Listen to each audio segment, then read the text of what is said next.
السلام عليكم ورحمة الله وبركاته، ازيكم يا حبايبي عاملين ايه؟ وحشتوني كتير. النهارده زي ما احنا شايفين هنبتدي يومنا بالفطار الجميل دوت في الفندق بتاعنا كنابش. هناخد احلى فطار خفيف كده وسريع، هناخد الفروت سالاد بتاعنا والبيض الاومليت، وهنجري على طول على الرحلة النهارده بتاعتنا اللي انا متشوقة ليها جدا، وكنت فرحانة ان انا هقدم لكم حاجة او يوم جميل هتتعرفوا عليه على انواع الاسماك والتفاصيل بتاعتها. زي ما احنا شايفين اليوم بتاعنا هو ابتدى في اليخت الجميل دوت في الكلاس بوت. هنشوف انواع الاسماك عن قرب وبالتفاصيل وبقيتها والعيشه بتاعتها، وهنستمتع جدا جدا باليوم اللي زي القمر دوت زي ما انتم شايفين كده. ونقول يا هادي بسم الله الرحمن الرحيم ونبتدي رحلتنا، وهنطلع اهو الكلاس بوت بتاعتنا. طبعا هي كانت جميله جدا وممتعه، اتمنى يا رب ان الفيديو يعجبكم، ولو عجبكم ما تنسونيش في اللايك والشير والاشتراك في القناه وتفعيل زر الجرس عشان كل جديد من عندي يوصل لكم. واحنا اهو زي ما احنا شايفين طالعين على الكلاس بوت. امان، والجو كان تحفه ما شاء الله، والصحبه احلى ما في الفيديوهات دي ان هي بتفكرني بايام جميله وبناس حلوه وبصحبه جميله. هسيبكم بقى مع المرشد بتاع اليخت، هو هيعرفنا على انواع الاسماك والبيئه بتاعتها. فبالتالي ويا الرؤية رب الفيديو معكوسة. يعجبكم وينول هنا رضاكم. المسافة وزي ما قريبة قلت لكم ما وبالتالي تنسونيش في اللايك الشمس والشير واصلة والاشتراك في لقاع القناه وتفعيل زر البحر الجرس، ويلا والرؤية بينا نشوف واضحة. المرشد، يلا ومبدئيا بينا. الشعب المرجانية والأسماك محمية طبيعية. ليه احنا بنطلق اسم محمية طبيعية عليهم؟ لأن الشعب المرجانية والأسماك كائن حي. الأسماك الكبيرة من أسماك الزينة اللي هتبان دلوقتي قدامنا في المراية بتعتبر الشعب المرجانية زي محطة تفريغ لها، فبتقوم بوضع البيض بتاعها من 12 ل 24 يوم. في اسماك بتوضع البيض بتاعها من شهر الى شهرين الى 3 شهور. فيما بعد البيض ده بيتكون سمك صغير بيطلع بيتغذى على الطحالب الخضراء اللي هي علقة على الشعب المرجانية. الشعب المرجانية كائن حي، بس كائن حي ضئيل النمو. كل 125 سنة بتزيد سنتي واحد. في شعب كل 10 سنين بتزيد سنتي، في شعب كل سنة بتزيد سنتي. الكلام ده لو مش صحيح او الكلام ده عكس كذلك وهي كائن حي سريع النمو، كان زمانها وصلت في الجبال ديت في الارتفاع بتاعها، لان في شعب هنا لها 7000 سنة، وفي شعب لها 5000 سنة، وفي شعب من قبل الميلاد. الشعب المرجانية أكثر من 100,000 نوع شعبة مرجانية موجودين في البحر الأحمر. الأسماك 3600 نوع مختلفين الأشكال والأنواع والأحجام أيضا موجودين في البحر الأحمر. المنطقة اللي احنا فيها في خليج نعمة ديت تتمركز في 5 أو 6 أنواع من الشعب دي: شعب اسفنجية، شعب بنفسجية، شعب رخوية، ورخوية بمعنى متحركة، شعب نارية، شعب صخرية. اخطر نوع في الانواع اللي احنا قلناها الفاير كولر، الشعب الناريه، بتخوي زي النار، حاميه زي الشفره، بتعود حركه السفن، بتسيب بعض الاثار على الجسم الادمي، اثار خدوش، اثار حروق، اثار احمرار. يبقى بالتالي من غير اسماك مفيش شعب، ومن غير شعب مفيش اسماك. الاسماك بتقوم بنظافه ورعايه الشعب المرجانيه، لذلك احنا شايفينها نظيفه. الطحالب الخضراء اللي عالقه على الشعب المرجانيه تعتبر هي الغذاء الرئيسي والغذاء الطبيعي للاسماك اللي هي اسماك الزينه. فبالتالي الاسماك دي ما ينفعش اللي احنا نصطادها وما ينفعش اللي احنا نطعمها. في حاله اطعام هذه الاسماك بيحصل لها خلل في التوازن البيئي بتاعها، الكثير منها بيموت، عدد البيض بتاعها بيقل، وبالتالي لو حد نزل المنطقه اللي حصل فيها عمليه الاطعام يعمل سنوركل او دايفنج، الاسماك بتقوم بالتنقير في قلب جسمه، لان هي بالتالي حصل لها خلل في التوازن البيئي بتاعها، وبالتالي ما بقتش متعوده على البرنامج اللي هي ماشيه عليه، وهو نظافه ورعايه الشعب المرجانيه. الاسماك ما بتشوفش الا غير ابيض واسود. الاسماك الذاكره بتاعتها البعض منها كل 5 ثواني بيتغير في طريقه التعامل وفي طريقه الافتراس. الشعب المرجانيه على ما هي شكلها جميل، بس الملمس بتاعها ملمس صخري، في حين اي ادمي ما بيلمسها هي بتموت في الحال. حضاره 5000 سنه او 7000 سنه ممكن اي شخص عادي يضيعها خلال دقيقه، لانه ما يعرفش حاجه عنها، فلذلك بيسيء الاستخدام معها. السمكه المخططه دي اسمها سمكه الزبرة فيش. المصريين بيسموها الشاويش البالغ، شاويش لانها ما بتكبرش. ما بتترقاش عن كده، عمرها من 2 ل7 سنين، هو ده الحجم بتاعها. السمكه اللي عينها فوق دي اسمها سمكه البيكاستو فيش اللي هي الشهيره بالبهلوان. ده مرجان الجبل اللي واخد شكله الصخور اللي قدامنا. ده مرجان البرين اللي واخد شكله الجمجمه.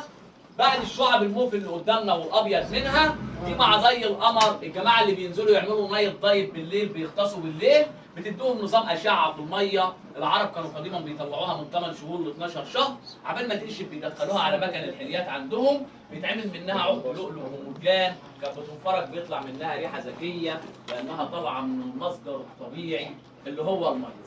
السمكه كثيره الالوان دي اسمها الباروت فيش اللي هي سمكه البغبغان. اسمها بغبغان، اسمها جسم بغبغان، ولها فائده عظيمه على الشعب المرجانيه لانها بتقوم بقتل الشعب المرجانيه الميته وبتحولها لرمال. السمكه الكحلي وديلها اصفر دي اسمها سمكه الرهوه ذات الجناح البرتقالي. في بعض الصدف بيفتح وبيقفل في قلب الصخور، ده اسمه مرجان الكيتون العملاق، اسرع من العين في الفتح وفي القفل.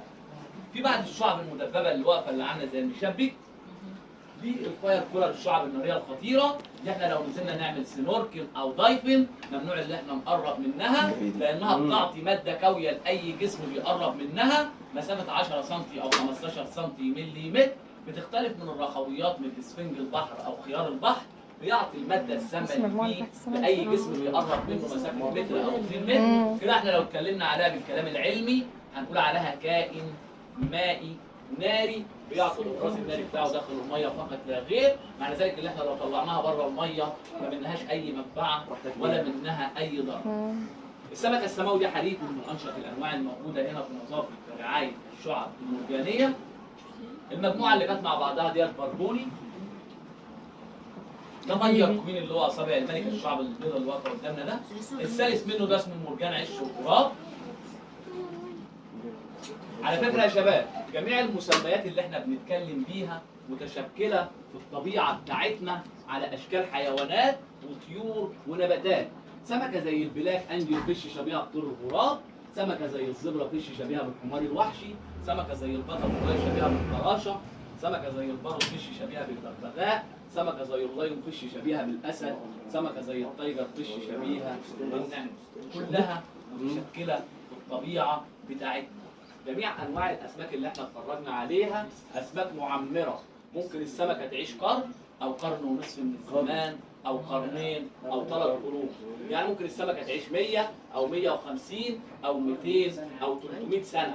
اول حاجه لان الغذاء بتاعها غذاء طبيعي، ثاني حاجه لان التنفس بتاعها تنفس طبيعي، ثالث حاجه لانها بتخضع لعمليه التوازن البيئي اللي هي بتحدث لها.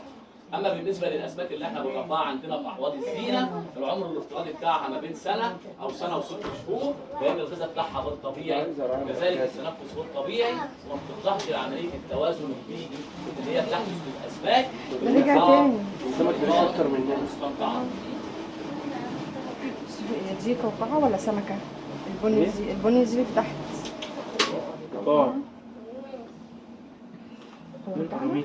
السمك الاصفر الصغير ده اسمه زعفران، الاورانج منه اسمه سلطان ابراهيم، الازرق اسمه وحيد القرن، الاخضر اسمه وحيد القرن الاملس ذا السعن. السمكه اللي واخده قوس قزح في ديلها ديت اسمها خنزيره طير القمر او خنزيره الميلاد.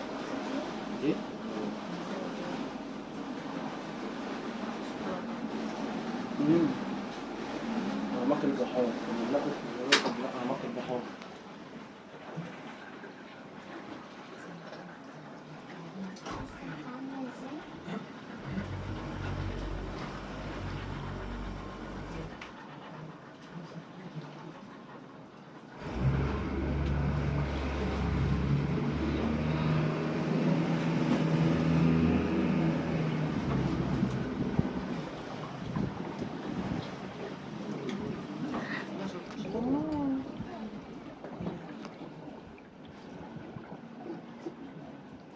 هو الصنف اللي تحت دوت اللي هو بيبقى فيه اللؤلؤ ولا ده صح؟ طب ما ايه؟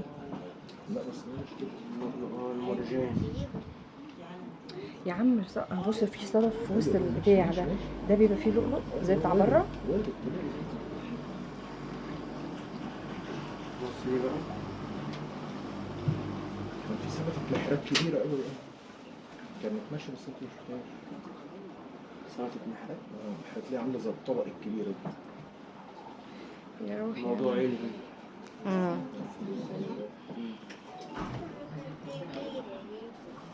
ممكن تلاقي تعبان. شفت السمكة دي؟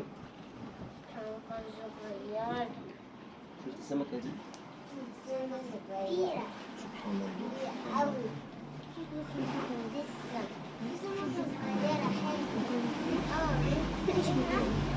عايزة ايه؟ عايزة ايه حبيبتي؟ هتشوف شنطتي ايه؟ شنطتي ايه؟ اهي اه اقفليها بس عشان ما اقفش.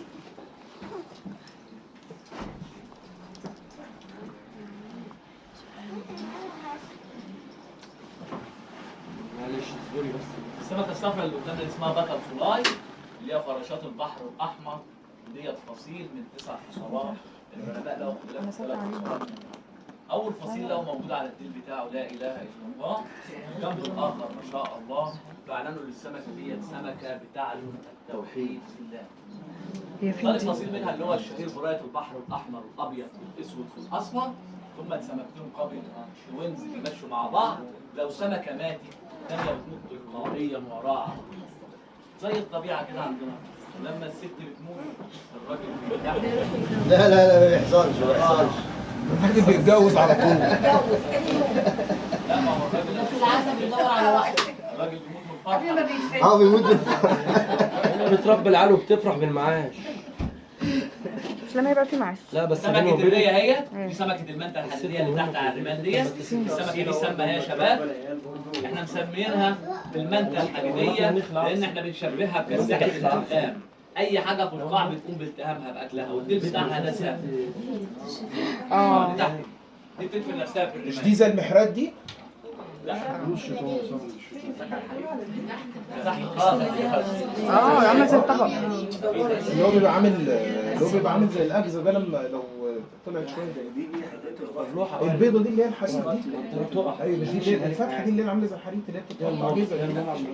الحريق نوع والري نوع تاني خالص.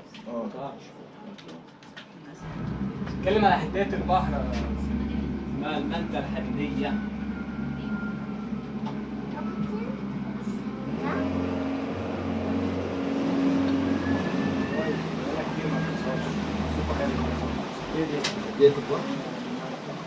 ده ما خلي بالك احنا مبختين ممكن يطلع لنا قرش دلوقتي. هكلمكم عن برضه عن نبذه بسيطه عن القرش عشان برضه ما حدش ايه. كلامنا خفيف عليه. شوفوه ده موال. طب ليه يا حبيبتي حد اذاكي؟ بتشوفوا ما يكتبوه؟ لا مش عايزين لازم نشوف موجود ده؟ بتاع دي بيركب. لا معلش انا هتكلم نبذه عنه. انا عايز اشوف اللي كان مكتوب عليها لا اله الا الله. لا مش مكتوب عليها. على فكره يا شباب على لون معين. ايوه البحر الاحمر فيه 5 او 6 انواع اسماك سمين. اول سمكه اسمها رجل زائر البحر الاحمر، ثاني سمكه اسمها سمكه العقرب، ثالث سمكه اسمها سمكه الصخره، رابع سمكه اللايون فيش، خامس سمكه التايجر فيش، سادس سمكه اسمها سمكه الارنب ذات النجوم السود. تعتبر سيده الخداع فيهم هي سمكه الصخره اللي بتتحول لنور الصخور وبعد كده بتكون تضع الفريسه بتاعتها. ربنا سبحانه وتعالى زي ما جعل لجميع انواع الاسماك وسيله هجوم لها وسيله دفاع عن نفسها. في بعض انواع الاسماك بتطير على سطح الميه زي سمكه عيده وزي سمكه الطاير، لما بيحصل انقضاض عليها من سمكه التونه بعمليه الاشتباك بتطير تعمل جامب 150 قدم او 200 قدم دفاعا عن نفسها.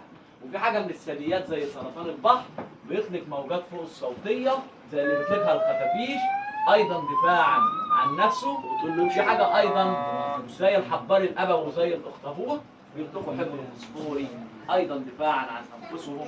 في حاجه ايضا زي سمك البلوس زي سمك القنفذ بيحجم من الكثافه بتاعته ايضا دفاعا عن انفسهم. في حاجه زي تعبان الشعب العملاق بيطلق موجات كهربائيه لشرب حركه الاعداء ايضا دفاعا عن نفسه.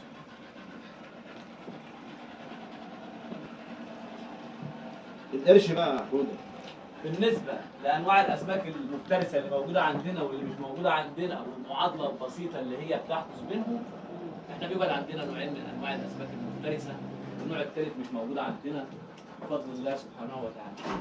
النوع الاولاني وهو سمكه البراكودا، البراكودا دي سمكه ما بتهاجمش الا غير لما تبقى في اسرار، لوحدها ما بتهاجمش، وبتبقى اخطر من الشرق في الافتراس، وبتعمل حاجه اسمها انتحار جماعي على الصخور. الصخور ديت مع الشمس بتدي لون برونزي، الاسماك دي بتروح تعمل انتحار. النوع الثاني هو عشان هم بيبقوا على القطبيات، هنيجوا على الكعب الثاني لو انت نازله لو انت عايز تفضل يعني هم مش بيعشقوا اللون الفضي ده، مش بيبقوا متوقعين انها حاجه اللي هي صخور يروحوا يصطدموا فيها. يعني دي موجود منها هنا؟ كتير. يعني المفروض ما ينزلش باي حاجه لونها فضي، باراكودا صح؟ تاني نوع هو الشرق اللي هو القرش. القرش بيسكن في الاماكن الظلمه العميقه، بيعتمد على الشمس على السمع. لو حصل تصادم بينه وبين الانسان بيجي للانسان مع ناحيه نبضات القلب، فكل ما كان الانسان خايف او كان اكثر تردد او كان اكثر سرعه، الجسم في الحاله دي بيطلق ماده اسمها الادرينالين اللي هي ماده الخوف. بيشمها الكلب، بيشمها الشرق، بيشمها الثعبان، بيشمها الاسد. في معادله بتقول لو الشرق السرعه بتاعته 3 قدم، لازم اي كائن حي قدامه يكون 30 قدم، ودي معادله خاطئه. جميع انواع الاسماك اللي احنا اتفرجنا عليها مع حلول الصرام بيحصل لها عمليه خمول، فبتخضع لعمليه الكسل. ما عدا الشرق ما بيطلعش العمليه دي، لانه هو من اسرع الكائنات البحريه اللي موجوده، وهو دائما باحثا عن الطعام. في معادله ثانيه بتقول اللي هو بيلف حوالين الفريسه بتاعته 3 لفات، لو اتحركت بينقض عليها، ما اتحركتش ما بينقضش عليها، ودي بتلزم ثبات الانسان او الكائن الحي اللي امامه. اما المعادله اللي احنا بنتعامل بيها كادميين اللي هي بتحدث بين الشرق وبين الدولفين عنق الزجاجه، لما بيحصل تصادم بينهم بيقوم الدولفين عنق الزجاجه في المدببه بتاعته في قلب الخياشيم بتاعه الشرق، فبالتالي هو بيبعد عنه. اللي اتضح لنا حاجه بسيطه جدا من المعادله دي، اللي احنا ممكن نتعامل مع سمكه كبيره في الميه وما ينفعش نتعامل مع سمكه صغيره. من انواع الاسماك الصغيره في حاليا سمكه بتهدد العالم اجمع، وهي بمسمى البيرانا. المسمى العلمي للبيرانا السمكه ذات الاسنان الحاده. الانتشار الام بتاعها في اسبانيا وفي المكسيك وفي تايلاند وفي البرازيل، والسمكه من اكيل اللحوم البشر، والسمكه لها ضحايا سنويا ما بين 275 او 300 شخص، والسمكه لو اتبعت لموا على ادمي بياكلوه، والسمكه الحجم بتاعها ما بين 250 جرام او 750 جرام. ومن المواقف والطرائف اللي حدثت مع السمكه دي لما العباره السلام المصريه 98 غرقت، في بعض الناس طلعوا من عندنا على وسائل الاعلام وقالوا الظل في اختفاء الناس دول هي سمكه البيرانا، ودي حاجه خاطئه، لان البيرانا ما بتسكنش الا غير في الانهار، والانهار العذبه فقط لا غير.